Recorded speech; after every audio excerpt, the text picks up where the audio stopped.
My purpose in life is to leave my dent in the universe in absolutely everything I do, as well as to inspire and help others do the same. For someone to leave their dent in my life is a privilege.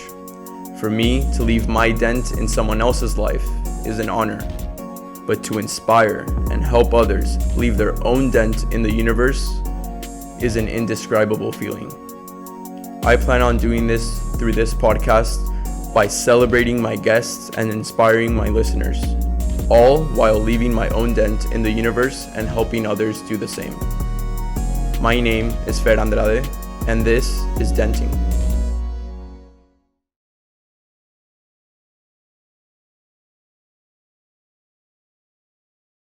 All right, and we are live. Hello, everyone, and welcome back to the next episode of Denting, a podcast talking about leaving your dent in the universe. Today, I have a very special guest. This guy was my first friend here in Cal. He is my friend, my teammate. At times, he's been my mentor, which I really appreciate. And today, we have a great conversation coming up, a bit similar to my experiences at times. So I'm excited about this one. My guest, Christian Gomez. Christian, how are you? I'm good, thanks. Thanks for having me here. Of course, thanks for coming, bro. Do you want to introduce yourself real quick, like age, year, position, major, things like that back home? Yeah, so I'm from Southern California, Anaheim. I'm a junior on the men's soccer team. I'm majoring in global studies with a focus in the Americas. Nice. So, yeah. Nice. More than that, obviously, you're being humble, but Christian is also mentor to freshmen this year, maybe to sophomores next year, but in the UGBA 199X class. He's a leader on the Athletes in Action Committee here in Berkeley. And more than that, something I really like to talk about, which we'll be talking about today, is your artistic side to things, both with art, drawings, and a guitar. Yeah. So first off, I just want to talk about how I met you and everything that happened between the time I didn't know you and like the time I met you, you know? So Yeah. Context of the story, basically, I met Christian my very first day here. We have a thing called captain's training where we train in the summer. I flew up to Berkeley from San Diego, and Christian hosted me because the dorms weren't open yet. So I meet you, and I just saw you like as a veteran already, even though you were a sophomore. I really didn't follow Cal's soccer too much like before I came to Cal, so I didn't know about injuries and specifics like that. So tell me a bit about that and like what you were going through sophomore year and your freshman year especially. Yeah, well, I think you coming into that space and thinking I was a veteran is kind of funny because, oh wait, I can only hear it in this headphone now. You got it now? Yeah, it's in both. Okay, now it's in my right. Oh shit. Okay. Yeah, when you push it in, I can hear both, but then when you like... Is it good now? Yeah, it's working now. All right, yeah, we're good. Okay, yeah, so you coming into that space and thinking I was a veteran is kind of funny because I really felt like I didn't know what was still happening even as a sophomore. But I think I was a little lucky because I moved in with a fifth-year senior who's seen it all.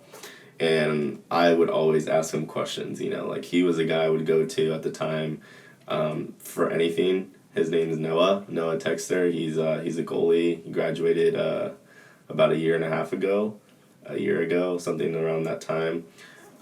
So he was someone I leaned on, and he kind of just put all the knowledge onto me, and I kind of just, you know, shared it with you and Armand as well. But yeah, before you guys came in, I really was just like, I don't think I need to do anything different than I did my freshman year. I'm just going to be myself. Share the information I have, but at the same time, just make you guys feel as welcome as possible because I know coming into Cal, especially the first weekend, it's not even in your dorm, it's in someone else's house, can be a little scary, but yeah, I just wanted it to be fun and it ended up being a really good experience, and we went into the season kind of already like buddies, you know. Yeah. That's what I wanted to happen because that's what happened my freshman year as well with the seniors that I moved in with for a week or two. Yeah, I mean, for starters, Noah's a great guy. Yeah.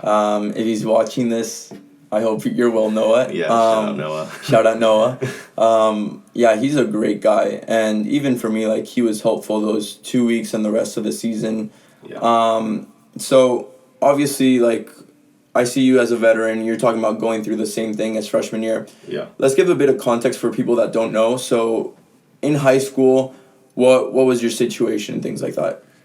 I mean, high school was a story in itself, especially my senior year coming into Cal, actually.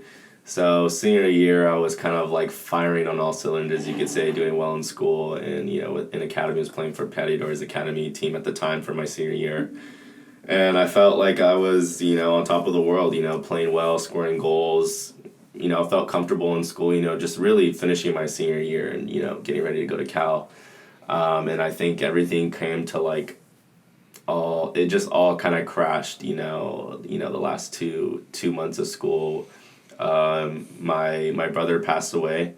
It was unexpected, and I was 17 at the time, and it kind of just shook my world a little bit. Actually, not a little bit, a lot. Yeah. And that kind of threw me off with school and soccer, and I just continued to really push myself in school and soccer, and kind of like balled it all up just to kind of finish the school year and come to Cal. And then coming to Cal was just like, I can't let it affect me. I need to really just perform. I'm coming in freshman year. I want to start. I want to play. I want to score. So, that the 6 months right there was just kind of crazy for me. It was kind of a shock, but I kind of had to just deal with it. And that kind of led me to, finding people here at Cal and stuff like that.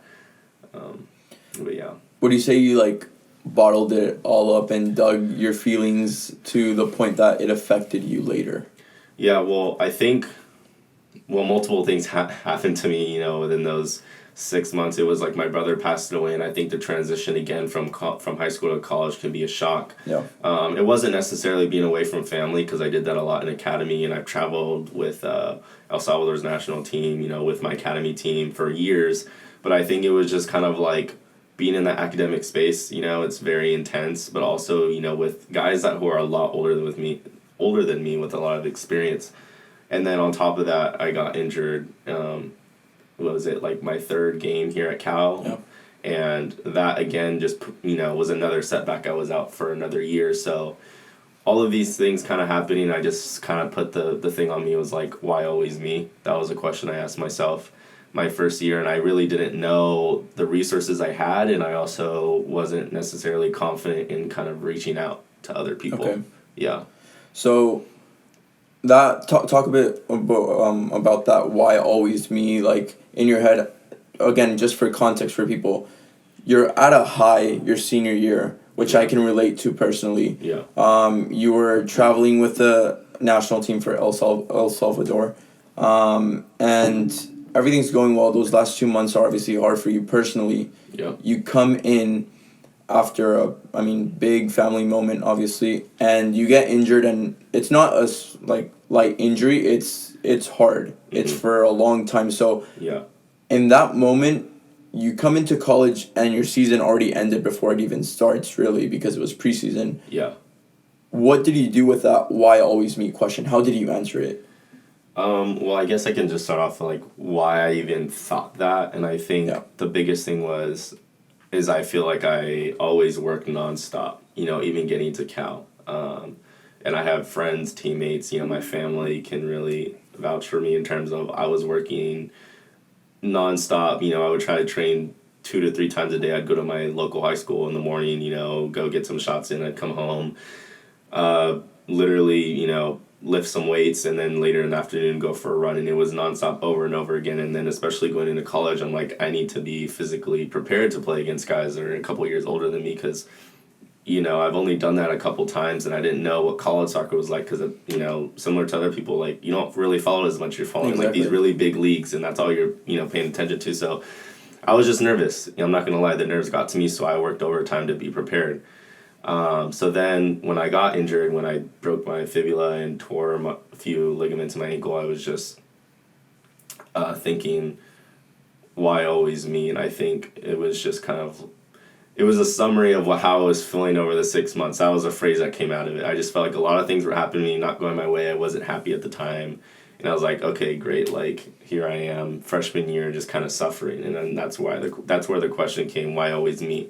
I was just throwing a pity party for myself at the time. So that was like everything you bottled up just explodes with that injury in a way.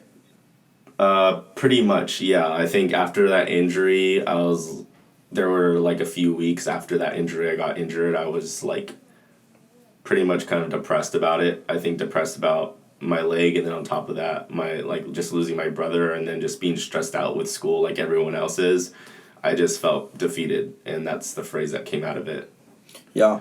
And I want to take a pause here real quick, like on the personal story. Obviously, we're living through rough times. Obviously, I mean, in the U.S. at least, it's looking like we're doing good as like moving forward and being able to go out and stuff. I mean, at least in California, other states are doing their own thing. Yeah. But people have been going through rough times. You can relate to it in that sense. Yeah. What would you say to someone right now that is going through that rough patch, like that doesn't have an answer yet or doesn't really have motivation to find that answer?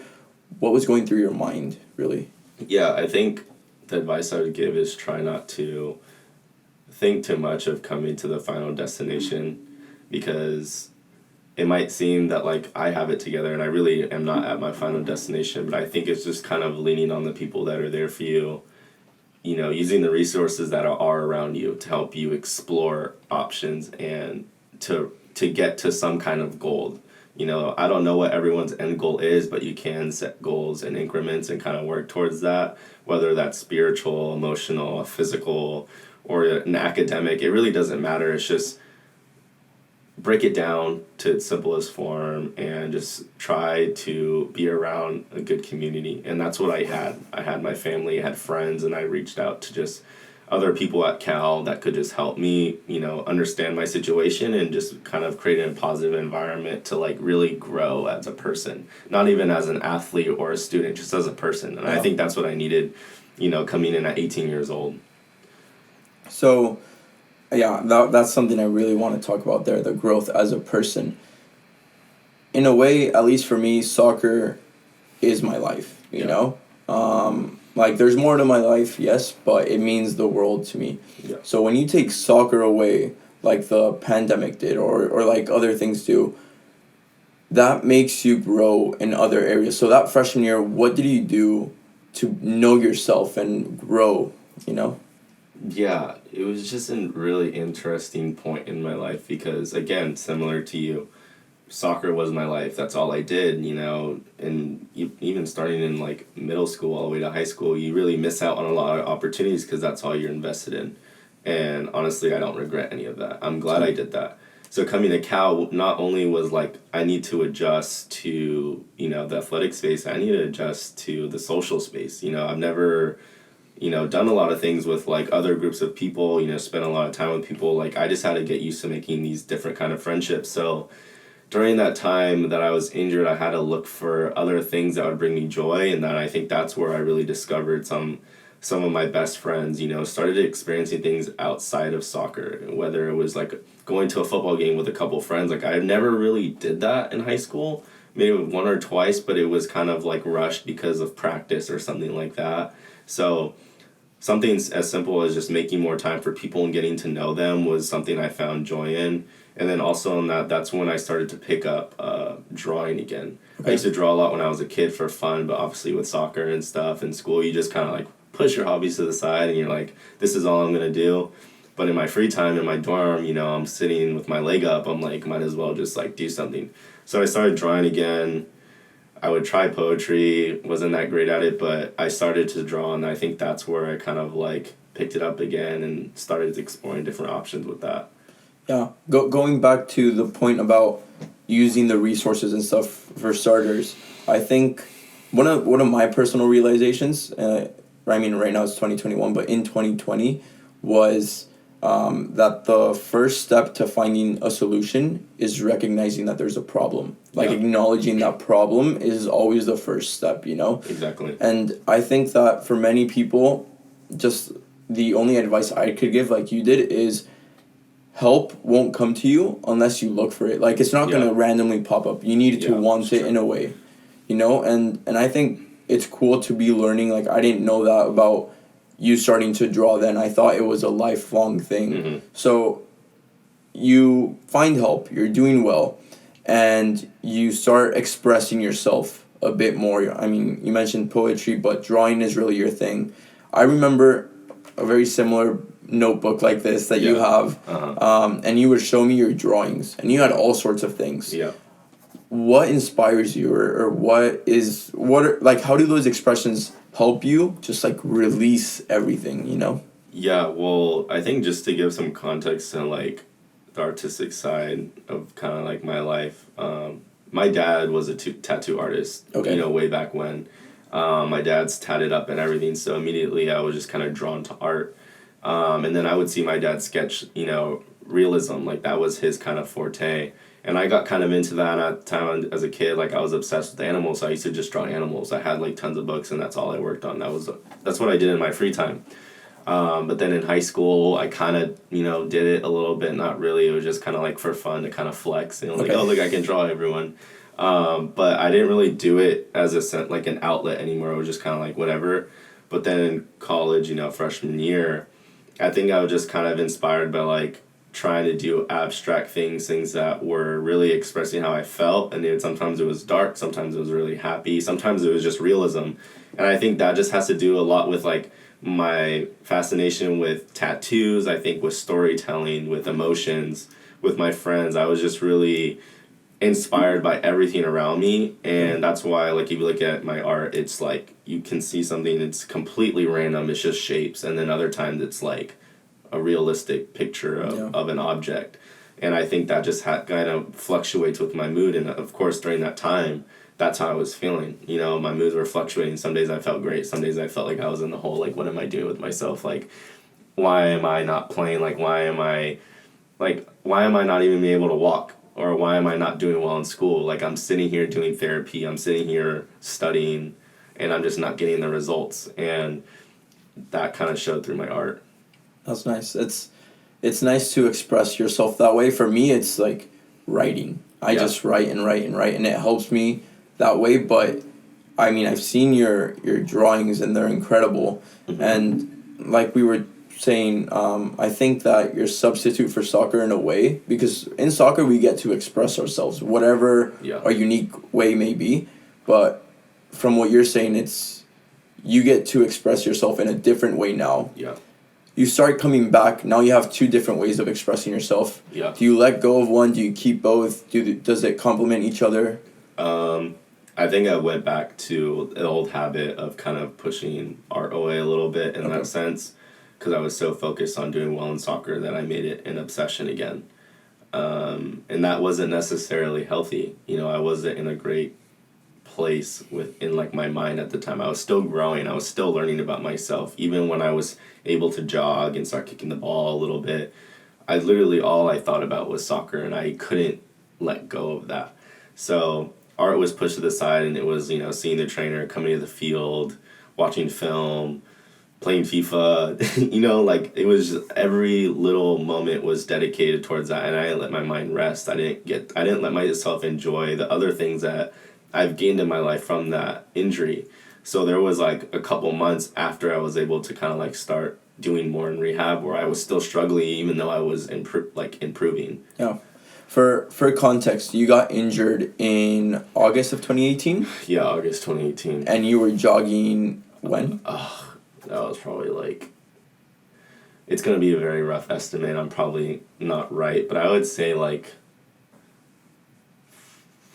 5 months or something. 5 months. I could be wrong, honestly. I don't really So remember. early 2019. Yeah, like thing. Early 2019, yeah, pretty much. Okay. Yeah, I mean that's obviously a long time, and the comeback is still rough. Yeah. You got to play in a spring game, right? I was able to play in the last spring game of, you know, whatever, that was 2019. So I mean, yeah, freshman year, which was like taped up, you know, 3 times. Like my ankle was like huge, but I was like, put me on the field, like I want to play. Yeah. And it was, I mean, 10 months later kind of, and it's a long time, and it's a long time to grow. Mm-hmm. Obviously, like you said, when you explain these things, it makes you feel like you've got everything together. Yeah. And I feel that a lot because I either write about it in the blog or talk about it here, and I really don't. And I feel like you're saying the same thing. I remember, though, the thing that made me feel that you had everything together was your phrase, be still. Yeah. Talk a bit about that and what it means, how it started, things like that.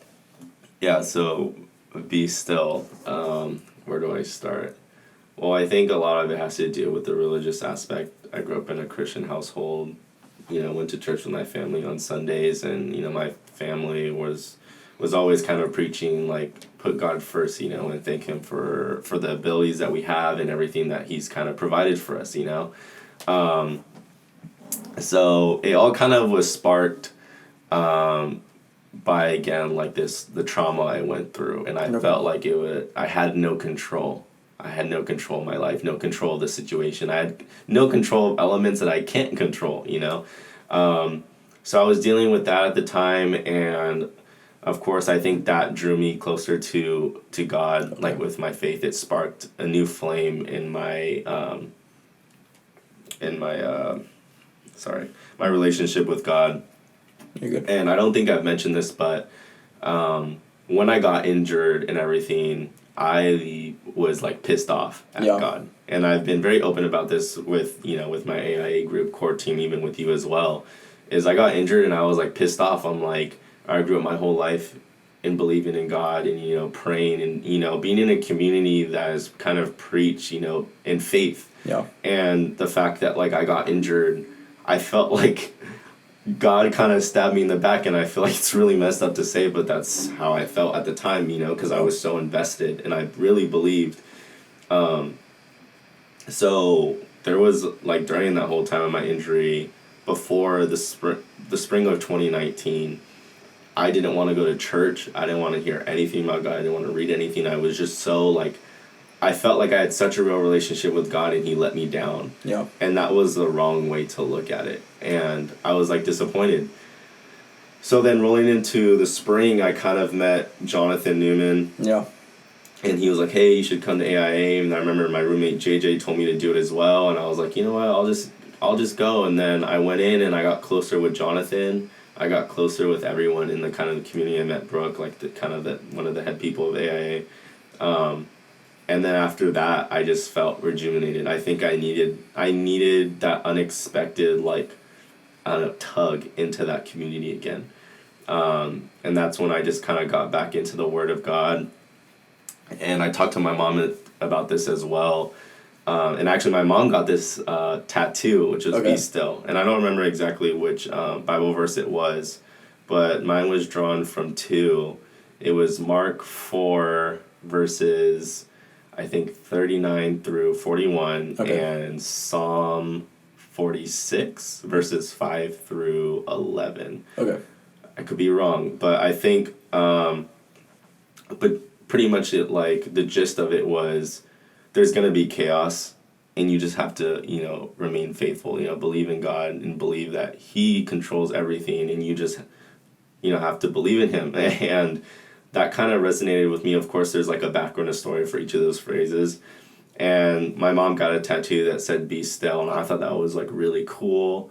And at the time I was getting ready to like get my first tattoo, and I was like, why not get Be Still as well? Like, it has a deep meaning, and like, of course, my mom had a really big influence on my life, and I just felt like, yeah, like, I really believe in this, and why not have my first tattoo be something super, super meaningful that's kind of like got me out of this hole.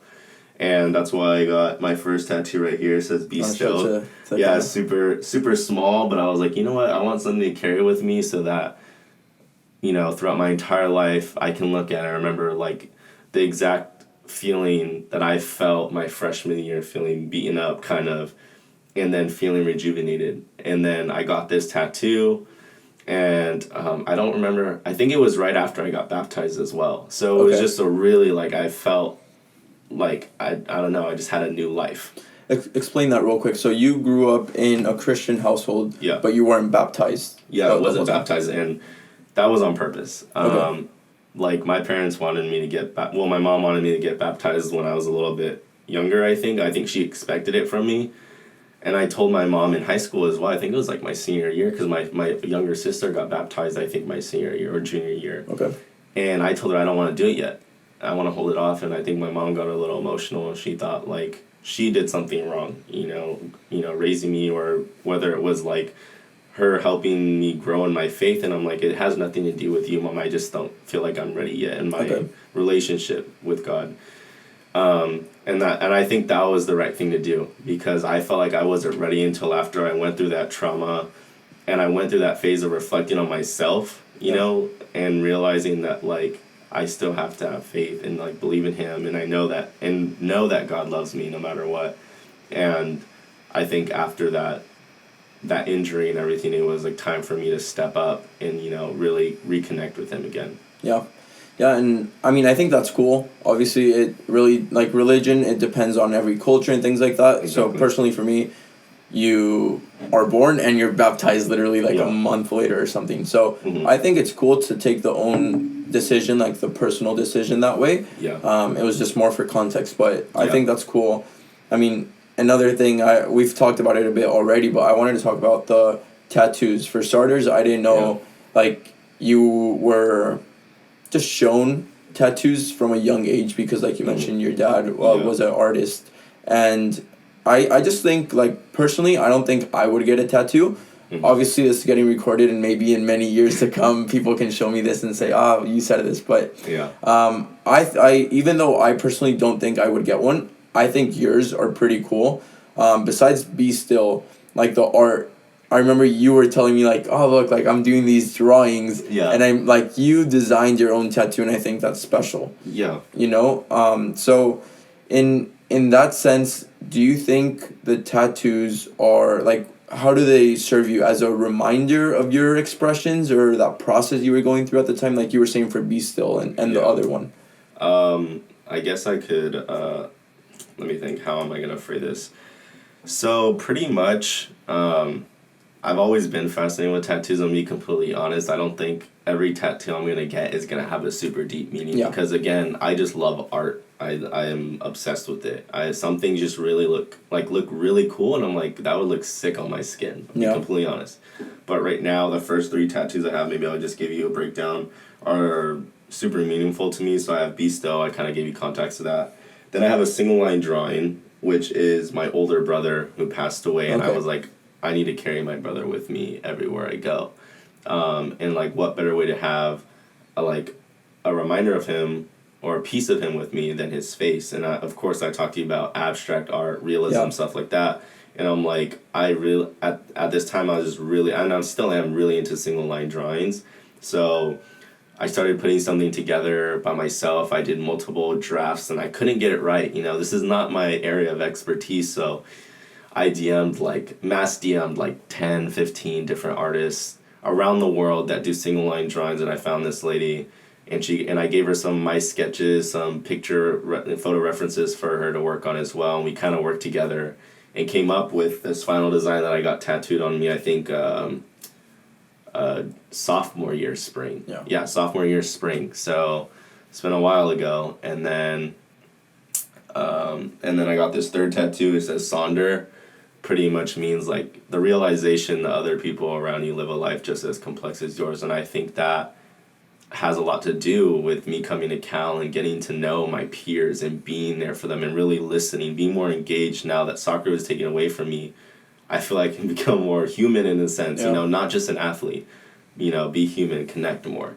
And I just felt like this kind of has set me up to really get, I can go in different ways with tattoos that can be super meaningful, or I can just get something that I just think is beautiful and I can put that on my skin.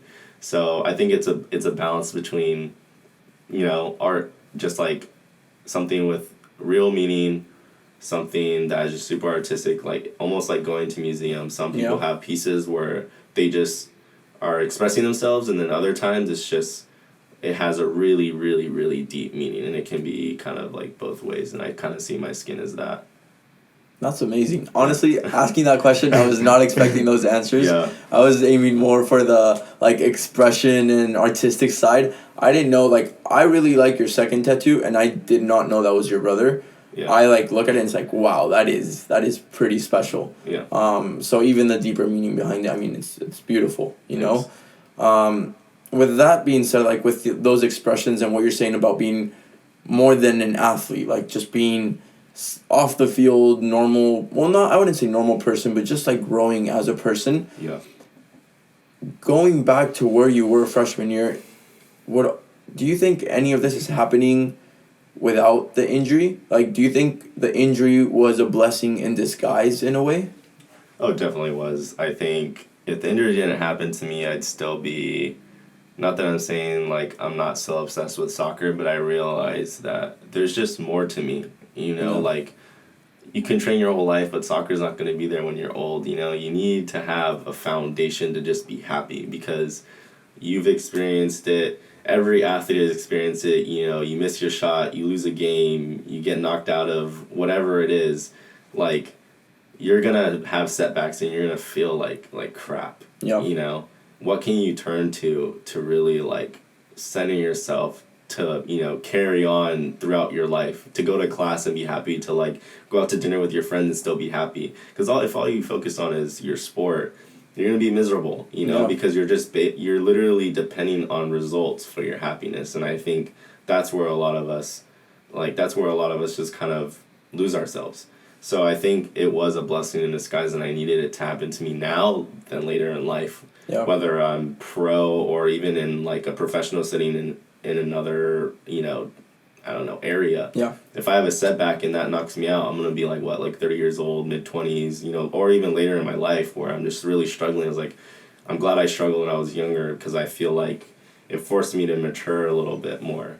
And I'm grateful for it, and I wouldn't change it, you know what I mean? I'm glad I struggled then because I feel like I've grown so much as a person, and I'm just happy with where I am. Yeah, that's great. I mean, I was listening to a podcast. It was Brene Brown with Simon Sinek. I don't know if you know them, but they're two authors that I follow a lot. And one of Simon's books is The Infinite Game, and they were just talking about that. And it's really what you were talking about, where sport, like soccer or anything like that, it's not infinite. It's finite. So Yeah. you've found things that are bigger than that. It's an ongoing, infinite game that never stops. And Yeah. just finding that, I think, increases your purpose in life. Because if not, it's limited. And when soccer ends, what's next? Yeah, exactly. And I think, what do you say, like, this injury being a blessing in disguise has helped you find your purpose in this infinite game or find your why throughout this process? That's a loaded question. That's a good question. I wouldn't say I've necessarily found my why or my purpose yet, but I'm looking forward to the challenge more than being afraid of it. I think from the injury, I'm willing to put myself out there and be vulnerable to know what that is, and I think that itself is fulfilling. Because I think coming in freshman year, I was like, soccer is all I can think about. And if I don't get it, I won't be happy, which is a terrible way of doing things in life, you know what I mean? Yeah. But I think the injury has just helped me accept that I can't control everything, and that's okay. And I think since that moment, since that injury, I have experienced things I could have never imagined myself experiencing. And I've put myself out there, and I know my freshman self would have never done that if I didn't go through something traumatic, because I like being comfortable in certain situations, and now I'm not. I like to feel uncomfortable. I like doing whatever it is, X, Y, and Z, to gain experience, but like to also just like meet new people, I love for my like community to grow and like the people I'm around, and I like to like pick up life experiences from other people. So I don't know, it was just eye-opening for me, and I would never take it back. Yeah, with that, with what you were saying of enjoying, well, not enjoying, but being willing to be uncomfortable, to step outside your comfort zone, to deal with struggles once again. Yeah. I'm gonna connect this with the blog I wrote at the beginning of the year for Fair Play. Mm-hmm. So we finished last season in 2019. You scored your first goal for Cal. Yeah. It was a tough loss, but you scored, and that was good. Yeah. We come back, something like 300 days later, something like that, right? In 2021, after just a tiny bit of a spring season in 2020, and you score again in the first game. So things are looking good for you. You have 2 goals in 2 games. Yeah. But right after that goal, once again, you got injured. Yep. It presented a new struggle, a new challenge in your season. How do you, like, what did you learn in the first time that helps you deal with situations like this again? Yeah. It's funny you mentioned that. Literally, like, I had a phone call with my mom right after I saw the doctor when they told me, you're going to be out for 5 to 6 weeks because of a high ankle sprain. And that obviously, like, sitting out for a game itself sucks. It's bad, yeah. You know what I mean? So I call my mom and I'm like, explained everything to her, and I was like, you know what? Honestly, I was out for 10 months. I had to, like, a bone needed to heal. My ligaments needed to heal. All I'm doing right now is resting, and I'll be fine in 5 to 6 weeks. That's how I saw it, pretty much. It's like, and honestly, realistically, like, I recovered in 10 months from the injury, but you need to take a year or two for it to really heal and for you to feel comfortable in it. Yeah. And I'm like, I'll take 5 to 6 weeks over, a year or two. Yeah. So that was my way of looking at it.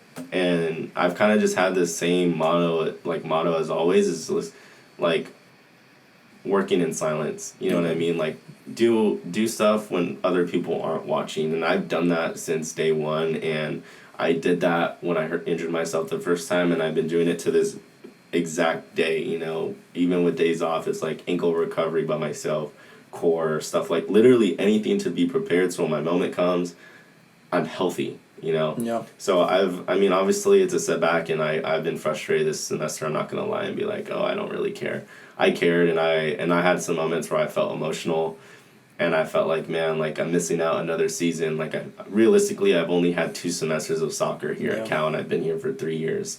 But again, it's like, it's not forever. You're not going to be injured forever, and I just have to enjoy the moment. So, during these 5 weeks when you guys are traveling, I was just trying to spend time with my friends, catch up in school. That's always something you can do. Yeah. So I kept my mind preoccupied, and I try not to, like, beat myself up, because I can't control the healing process. I can only control, the ankle exercise I can do. I can only control my mindset. So You can only focus on what you can control. Exactly, yeah. Good. And, with that, I have a few questions just to close out this amazing talk. All right. The first one is a bit interesting. If we could trade places right now, what question would you ask yourself that I didn't ask already? Oh, I've honestly never even thought about that. I think I would. I don't know. I don't even know. All the questions that come to my mind are like, what are you gonna do when you get to, like, the end of your senior year? Okay. I mean, I don't even know the answer to it. Like, it's just kind of like real world questions, and I feel like every junior and senior starts thinking Gets that. those questions. So I don't have any. I'm gonna be completely honest. I don't have any crazy questions for you. That's pretty much it. It's pretty boring, but it's been on my mind recently. So Yeah, no, that's valid. And the next thing, what would you like if you could go back in time and just see yourself right now? What would you tell freshman year Christian, knowing everything you've been through? knowing everything that I've been through, I would just say, believe in yourself.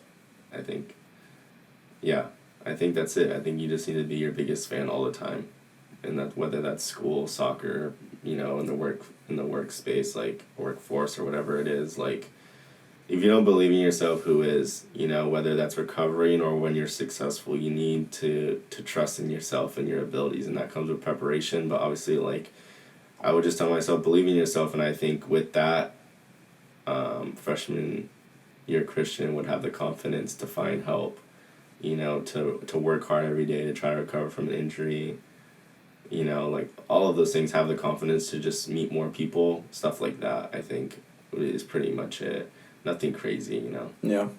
Well, that's good. I think that's how we're going to conclude this talk. Honestly, I learned much more than I was expecting. I really, really, really enjoyed this. I would have benefited a lot listening to this talk a year ago.